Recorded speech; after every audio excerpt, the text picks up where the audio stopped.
الحمد لله رب العالمين والصلاة والسلام على أشرف المرسلين وعلى آله وأصحابه ومن تبعهم بإحسان إلى يوم الدين وبعد. أحبة، baada ya kumhimidi Allah subhanahu wa ta'ala na kumtakia sala na salamu mtume sallallahu alayhi wasallam, kwanza kabisa hatuna budi kumshukuru Allah subhanahu wa ta'ala kwa kutujalia kuiswali swala hii ya dhuhuri tena kwa jamaa. Kwa hakika hii ni neema miongoni mwa neema ambazo tumeneemeshwa na Allah subhanahu wa ta'ala. Lakini pili, hatuna budi kumshukuru Allah subhanahu wa ta'ala kwa kutujalia pia kubakia katika kikao hiki cha kheri, kikao cha kukumbushana mambo yanayohusiana na dini yetu na mambo yanayohusiana hasa na mwezi huu wa Dhulhijja. Kwa hakika Muislamu unatakiwa uwe na subira kidogo, tukumbushane ili tuweze kupata faida kutokana na haya ambayo masiku haya ambayo yanaendelea. Jana tulianza kuelezana mambo ambayo yanafanyika katika masiku haya 10 ya mwezi wa Dhulhijja. Tukasema jambo la kwanza kabisa ni ibada ya hija. Ibada ya hija ndiyo ambayo inafanyika katika masiku haya 10 ya mwezi wa Dhulhijja. Tukasema yule ambaye atakuwa na uwezo basi aende akafanye ibada ya hija na ibada ya umra kwa ujumla. Lakini miongoni mwa mambo ambayo ni ya kufanya katika mwezi huu ni kufunga. Kuyafunga masiku haya 9 katika mwezi wa Dhulhijja. Ima mtu anaweza akayafunga masiku yote au akafunga yale atakayojaliwa na atalipwa na Allah subhanahu wa ta'ala kutokana na masiku ambayo atakuwa ameyafunga. Ukaweza kufunga masiku 9 itakuwa ni bora zaidi. Umeshindwa basi funga masiku utakayoyaweza. Umeshindwa kabisa basi funga hata ile siku ya Arafa ili uweze kupata malipo mbele ya Allah subhanahu wa ta'ala kwa kuifunga siku ya Arafa. Na leo tutaendelea kutaja ibada ambazo ni za kuzingatia sana katika masiku haya. Katika masiku haya 10 ya mwezi wa Dhulhijja kwa ajili ya kutafuta thawabu na pepo ya Allah subhanahu wa ta'ala. Miongoni mwa mambo ya kuzingatia ni as-sala. Ni Muislamu kuzingatia sala. Kila mmoja katika sisi anafahamu ya kwamba Allah subhanahu wa ta'ala ametufaradhishia swala 5. Kila Muislamu anatakiwa awe ni mwenye kuswali swala 5. Na swala 5 ni miongoni mwa nguzo za Uislamu, tena nguzo ya muhimu kabisa. Muislamu anatakiwa awe ni mwenye kuswali. Wa hiya min ajalli al-a'mali wa a'zamiha wa aktharha fadlan. Na swala ni miongoni mwa ibada ambazo ni tukufu sana mbele ya Allah subhanahu wa ta'ala, na ni miongoni mwa ibada ambazo zina fadhila na thawabu nyingi mbele ya Allah subhanahu wa ta'ala. ولهذا يجب على المسلم المحافظة عليها في أوقاتها. Na kwa sababu hiyo basi ni wajibu kwa Muislamu kuzihifadhi swala 5 tena katika nyakati zake, ma'al jamaati, pamoja na jamaa. Wanaume wanatakiwa wao ni wenye kuswali swala za jamaa msikitini. Muislamu usiswali mwenyewe nyumbani. Muislamu usiswalia ofisini kwako. Nenda msikitini kwa ajili ya kuswali jamaa, na nenda mapema kabisa, wahi hata ile takbiratul ihrami, wahi mapema kwa ajili ya kumwabudu Allah subhanahu wa ta'ala. Kwa kuswali swala ya jamaa ni jambo ambalo ni la lazima, jambo la muhimu, na ndiyo maelekezo ya Mtume sallallahu alayhi wasallam.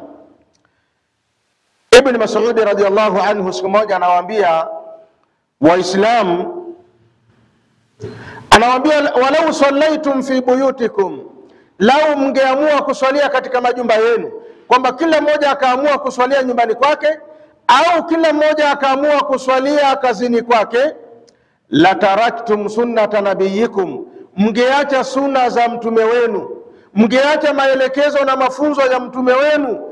Walau taraktum sunnata nabiyikum, kama itafikia mahala mkaacha mafunzo na maelekezo ya mtume wenu, la dhalaltum, mtapotea. Na ikiwa mtapotea, ina maana mnaweza mkaingia katika adhabu ya Allah subhanahu wa ta'ala. Kwa mwanaume anatakiwa kuswali swala ya jamaa msikitini, ni lazima katika masiku yote, lakini katika masiku haya ya Dhulhijja jambo hili limehimizwa zaidi. Muislamu usiwe ni mwenye kuchelewa swala za jamaa msikitini, ili uweze kupata malipo makubwa mbele ya Allah subhanahu wa ta'ala. Wa alayhi an yukthira min an-nawafili fi hadhihi al-ayyam, na vile vile ni juu ya Muislamu kukithirisha kuswali swala za suna katika masiku haya, kabla zile, baadia, witri, duha, tahajjudi. Muislamu jitahidi kuswali swala za sunna, kithirisha hasa katika masiku haya, ili uweze kupata malipo mbele ya Allah subhanahu wa ta'ala. Fa innaha min afdhalil qurbati, hakika swala za sunna, hakika ibada za sunna ni miongoni mwa vijikurubisho vizuri mbele ya Allah subhanahu wa ta'ala, na ni miongoni mwa vijikurubisho ambavyo vina fadhila na thawabu nyingi mbele ya Allah subhanahu wa ta'ala. Waqad qala an-nabiy sallallahu alayhi wasallama, hakika amesema mtume sallallahu alayhi wasallama, fima yarwihi an rabbih, katika hadithi ambayo anaipokea kutoka kwa Mola wake, anamwambia, wama yazalu abdi yataqarrabu ilayya bin nawafil hatta uhibba, hatoacha mja wangu kujikurubisha kwangu mimi kwa kufanya ibada za sunna mpaka itafikia mahala nitampenda. Na Allah akikupenda kuna faida nyingi, na Allah akikupenda kuna kheri nyingi. Leo unapopendwa na mwanadamu wa kawaida, labda kiongozi, mkuu wa mkoa anakupenda, anakupigia simu, anakuita, mnakwenda mnaongea, mwanadamu anajihisi vizuri kwamba mimi bwana nafahamiana na mkuu wa mkoa, nafahamiana labda na mbunge, nafahamiana labda na diwani, ukawa na mawasiliano nayo mazuri. Sasa unapokuwa na mawasiliano mazuri na Allah subhanahu wa ta'ala, hili ni jambo jema na ni jambo zuri. Kwa hiyo Allah subhanahu wa ta'ala anasema, mja wangu hatoacha kujikurubisha kwangu mimi kwa kufanya ibada za sunna mpaka nitampenda. Hakuna asiyependa kupendwa na Allah subhanahu wa ta'ala. Kila mmoja katika sisi anapenda apendwe na Allah subhanahu wa ta'ala. Sasa hauwezi ukapendwa na Allah mpaka uwe karibu na Allah kiibada, ujikurubishe kwa Allah subhanahu wa ta'ala kwa kufanya ibada za sunna, kwa kuswali sunna mbalimbali ambazo zimeelekezwa na kufundishwa na Mtume sallallahu alayhi wasallam. Kwa ndugu zangu katika imani, swala za faradhi ndani ya masiku haya 10 ya mwezi wa Dhulhijja, zizingatie swala za faradhi tena kwa jamaa. Na unaposwali unafutiwa madhambi yako na Allah subhanahu wa ta'ala. Siku moja Mtume sallallahu alayhi wasallama aliwauliza masahaba, anawaambia, araaitum law anna nahara bibabi ahadikum yaghtasilu minhu 5 marrat hal yabqa min daranihi shay'un, mnaonaje ikiwa mmoja wenu maji yanapita katika mlango, maji ya mtu yanapita katika mlango wake, mbele ya mlango wake, maji yanapita kila siku, na anaonga kwa maji hayo mara 5 kwa siku. Je, mtu huyu kuna uchafu wowote utakaobakia katika kiwiliwili chake?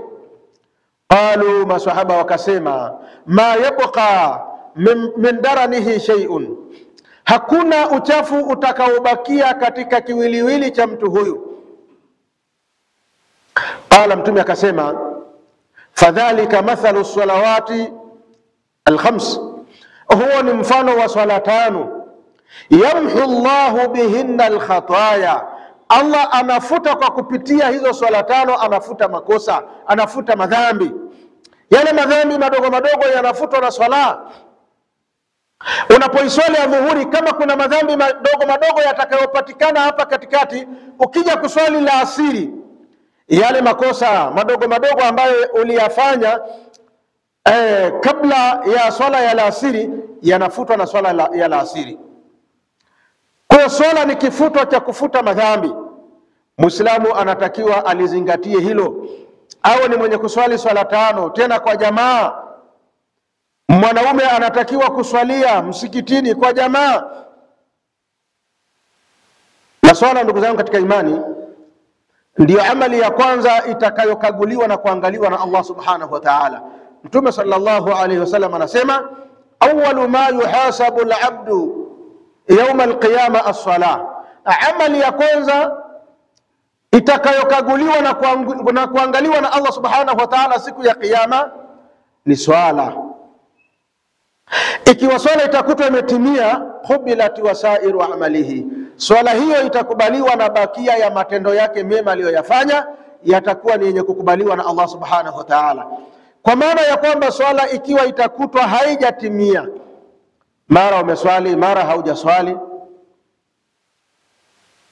umeswali la asiri, magharibi haujaswali, isha haujaswali, alfajiri haujaswali, unakuja unaswali ya dhuhuri, unaswali kwa kurukaruka, kwa utaratibu ambao haujawekwa na Allah subhanahu wa ta'ala, utaratibu huo hautakubaliwa na Allah, na swala zako unazoswali hazitokubaliwa na Allah subhanahu wa ta'ala, kwa sababu hauswali kwa utaratibu uliopangiwa na Allah subhanahu wa ta'ala. Kwa Muislamu anatakiwa ajitahidi kuswali swala za jamaa msikitini, lakini pia ajitahidi kuswali swala za sunna. Sunna zina fadhila nyingi. Miongoni mwa faida zake, siku ya kiyama utakapokaguliwa swala yako na Allah subhanahu wa ta'ala na ikakutwa ina mapungufu, Allah subhanahu wa ta'ala anawaambia malaika, hebu angalieni sunna za mja wangu, zile swala za sunna alizokuwa akiziswali, kama atakuwa nazo kamilisheni ile swala yake. Pale ambako kuna mapungufu ikamilisheni, ili aweze kuingia katika pepo ya Allah subhanahu wa ta'ala.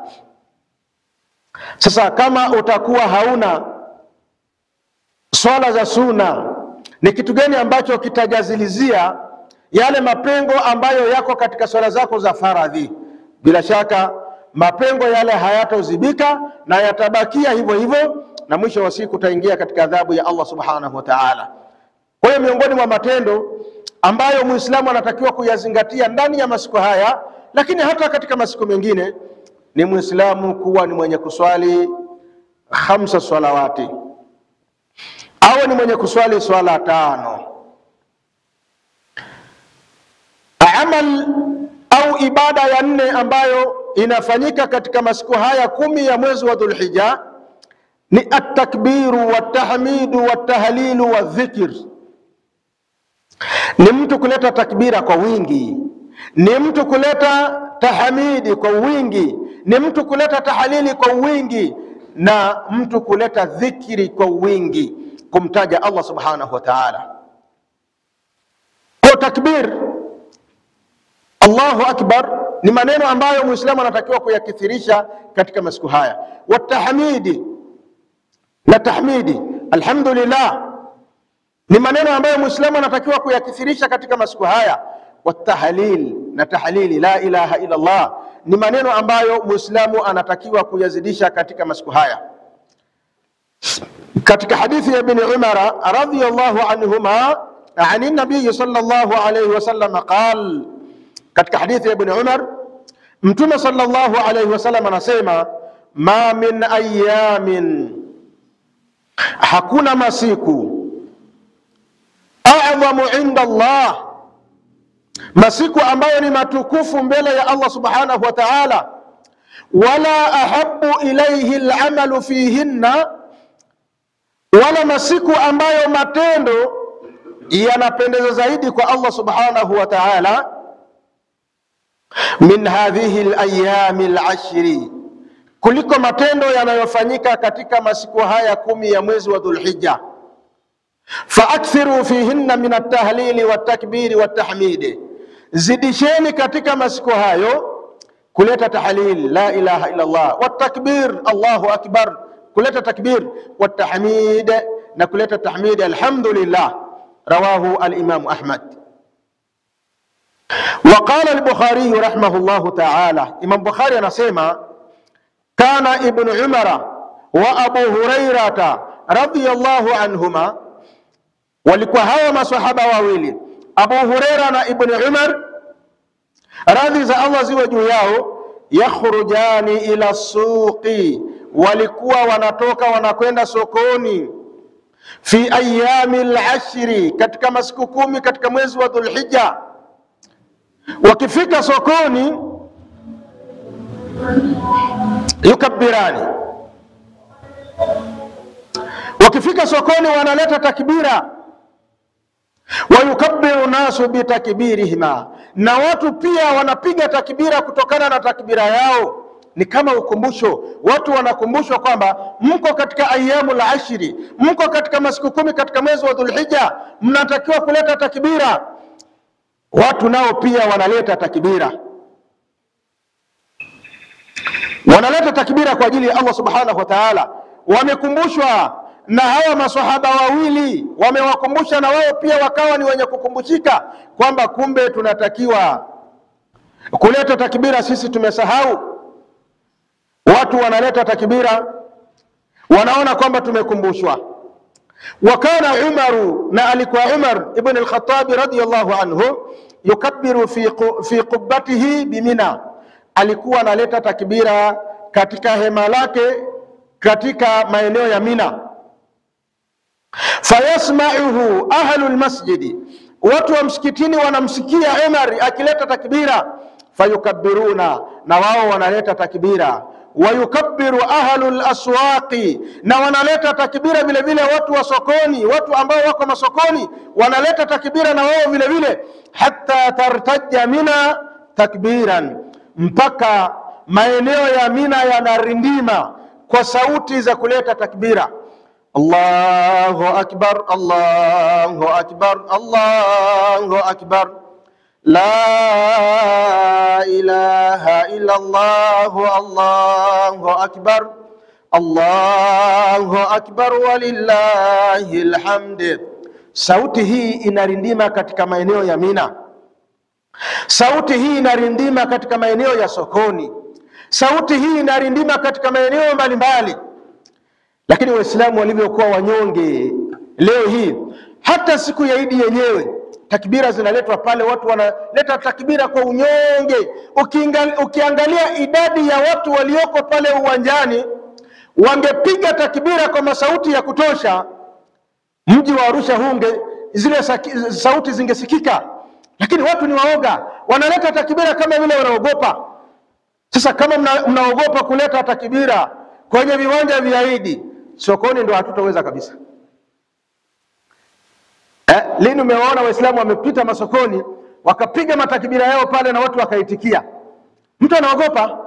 Mbona manaswara wanapitaga sokoni kule wanafanya mambo? Wanatembea na maspika yao yale, analiweka pale katikati ya soko. Kama ni kuimba ataimba, kama ni kutoa maneno atatoa maneno. Lakini sisi tumekuwa ni wanyonge, tunaogopa kuyafanya mambo haya. Sasa tunaogopa hata kuyafanya msikitini, tunaogopa hata kuyafanya kwenye viwanja vya Idi. Utakuta mtu yuko kwenye kiwanja cha Idi amenyamaza kimya, ile takbira hayaleti. Utakuta yule aliyoshikilia maiki ndiye anayeleta takbira peke yake.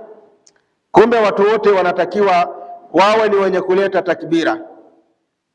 Kwa hiyo miongoni mwa mambo ambayo ni ya kufanya kabisa katika masiku haya ni Waislamu kuleta takbira kwa hakika ndani ya masiku haya. Leteni matakbira mkitembea njiani, leteni matakbira mkiwa huko katika makazi yenu. Endeleeni kumtaja Allah subhanahu wa ta'ala kama alivyokuwa akifanya Mtume sallallahu alaihi wasallam, na kama walivyokuwa wakifanya masahaba wa Mtume sallallahu alaihi wasallam.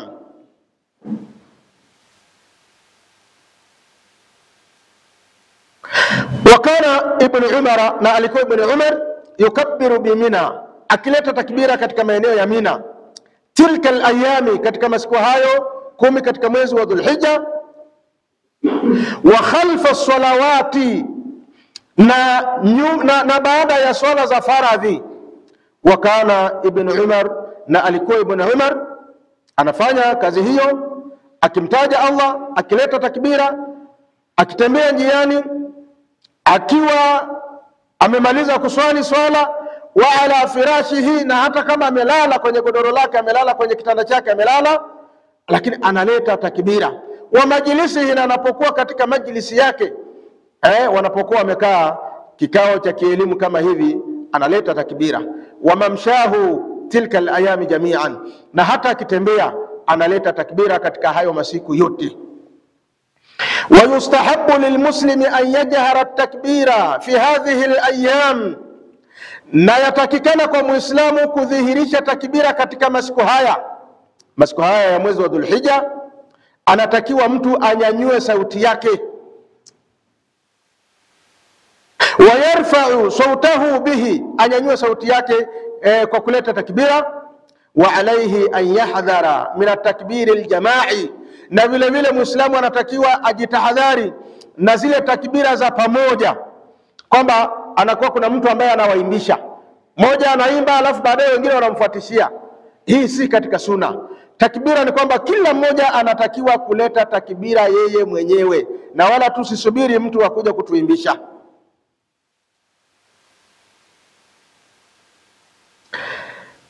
Anasema haithu lam yunqal ani nabii sallallahu alaihi wasallam, kwa sababu takbira za pamoja zile za kuimbishana hazijapokelewa kwa Mtume sallallahu alaihi wasallam, wala an ahadi min as-salafi, na wala haijapokelewa kwa yeyote katika masahaba wa Mtume sallallahu alaihi wasallam. Wa sunnatu an yukabbira kullu wahidin bimufradihi, na ilivyokuwa sunna, kila mmoja anatakiwa kuleta takbira yeye mwenyewe, kwa pasiwa na mtu ambaye anaongoza zoezi hilo.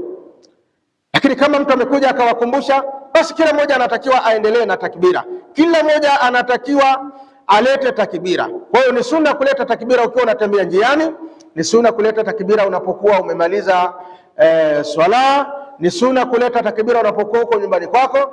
Piga takbira mpaka watu waone kwamba huyu jamaa amechanganyikiwa nini, lakini uko kwenye ibada. Kwa nyumbani kwako umeweka kiti chako pale, piga matakbira yako ya kutosha hapo. Ndio masiku ya kumtaja Allah subhanahu wa ta'ala. Tumtaje Allah kwa wingi, na wala tusiwe waoga wa kumtaja Allah subhanahu wa ta'ala. Mpaka hapo kwa leo tutakuwa tumefikia mwisho wa darasa yetu kwa leo. Subhanakallahumma wa bihamdika, ashhadu an la ilaha illa anta, astaghfiruka wa atubu ilaika. Wa sallallahu ala nabiyyina Muhammadin wa ala alihi wa sahbihi wa sallam, walhamdulillahi rabbil alamin.